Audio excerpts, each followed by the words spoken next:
आवाज आपकी, खबर हमारी। आप देख रहे हैं न्यूज 24 उल्लासनगर। चुनाव का दौर शुरू होते ही आरोप प्रत्यारोप का सिलसिला शुरू हो गया है। इसी क्रम में कुछ दिन पहले सोशल मीडिया पर एक वीडियो वायरल हुआ था, जिसमें एक महिला और पुरुष ने उल्लासनगर भाजपा के पूर्व नगर सेवक महेश सुक्रमानी और उनके कार्यकर्ताओं को बदनाम करने की कोशिश की जा रही थी, जिसकी सच्चाई कुछ दिनों बाद सामने आई है। पैनल नंबर 6 वार्ड नंबर 35 की रहने वाली महिला व पुरुष ने खुद होकर कैमरे के सामने कहा कि जेठ चंदवानी के दबाव में हम लोगों ने सुक्रमानी के खिलाफ बयान दिया है। आइए जानते हैं पूरे मामले की सच्चाई क्या है।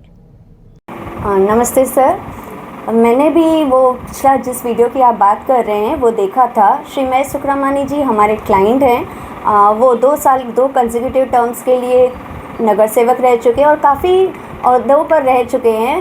तो ये एक लोगों को प्रॉब्लम होती है कि वो एक उड़ते हुए पक्षी को देख भी नहीं सकते हैं। जिस शख्स की आप बात कर रहे हैं सर, जेठा चांदवानी, वो स्वयं घोषित समाज सेवक है, स्वयं घोषित पत्रकार भी है। और आप अगर देखेंगे ना, अलग अलग ग्रुप्स में उनके हमेशा क्रिटिसिज्म के फ़ोटोज़ वीडियोस आते हैं और हमेशा टारगेट करते ही रहते हैं माजी नगर सेवक पे। अब वो किसके इशारों पे कर रहे हैं, क्यों कर रहे हैं, क्या मंशा है, वो बिल्कुल क्लियर नहीं है। लेकिन ये देखा गया है, हमने भी उन लोगों से जो ये पाइपलाइन्स टूटी थी वो महानगर पालिका द्वारा टूटी गई थी।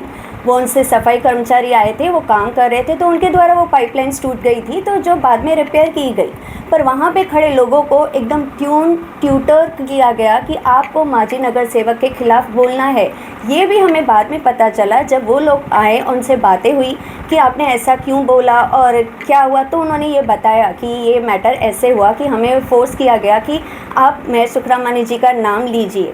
तो जो जेठा चांदवानी जी हैं, जो हमारे पैनल नंबर 6 वार्ड 35 के रहवासी हैं, तो मैं अपने शहर वासियों को ये भी कहूँगी कि आप दोनों वीडियोस देख लीजिए, कैसे स्टेटमेंट्स के डिफरेंस आते हैं, कैसे वो फोर्स करके लोगों से बातें कहलाते हैं कि नगर सेवक के बारे में उल्टी सुल्टी बातें कीजिए। मैं लोगों को यही अपील करूँगी कि ऐसे दोगले लोगों की बातों में बिल्कुल भी ना आए, जो समाज सेवक नहीं, समाज के नाम पर ऐसे काम करते हैं कि लोगों को भड़काना, उकसाना। अब वो खुद किसके कहने पे कर रहे हैं, ये खुद भी एक बहुत बड़ा क्वेश्चन मार्क है सर।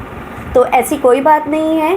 वो महानगर पालिका के कर्मचारियों द्वारा पाइपलाइन टूट गई थी, जिसे दुरुस्त कर दिया गया था, पर बिन बात का उसका एक बखेड़ा जैसे खड़ा कर दिया गया। सिर्फ हमारे क्लाइंट की जिन्होंने देश नहीं विदेशों में भी अपनी सिंधी सभ्यता और सिंधी कल्चर में हमारी छवि अपनी स्थापित की है, उसको धूमिल करने के लिए एक प्री प्लान साजिश ही है।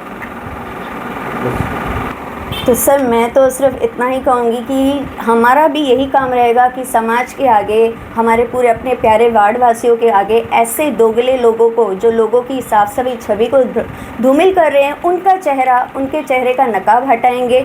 और जो ये लोग ऐसी उल्टी सुल्टी हरकतें कर रहे हैं, तो उसके लिए भी हम कानून का सहारा लेंगे। हम पुलिस स्टेशन जाएंगे, हम कोर्ट भी जाएंगे। जो भी लीगल एक्शन हमसे बन पड़ेगा हम करेंगे, ताकि इन फ्यूचर कोई भी ऐसी घटिया हरकत ना कर सके।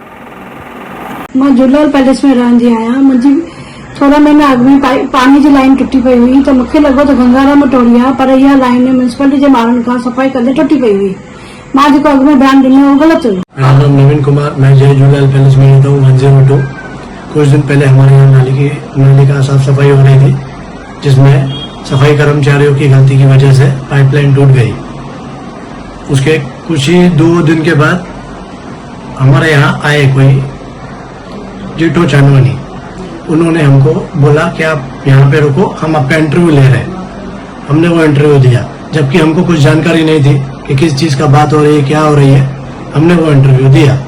उन्होंने हमें उनमें गंगू भाई जी का नाम लेने को कहा, जिनको तो हम जानते भी नहीं। हमने उनका नाम लिया, बट हमको पता ही नहीं था वो किसके लिए बोल रहे, क्या बोल रहे। उन्होंने कहा भाई पैसे लेते, हमने कहा हाँ लेते। जहाँ तक कि हम गंगू जी को जानते भी नहीं आज तक, तो हम उनको ना पैसे दिए, ना उन्होंने कभी हमको कुछ ऐसा बोला है। जी, मुझे कुछ मिसगाइड किया गया था इन सब बातों की वजह से। मुझे वहाँ रुकाया गया था जबरदस्ती। मुझे कुछ आइडिया नहीं थी कि यहाँ पे क्या बात होनी है, क्या नहीं। मैं भी वही चाहता हूँ भाई, इसमें मेरी भी कोई गलती नहीं है और गंगू जी भी कोई गलती नहीं है। हम उनको जानते तक नहीं।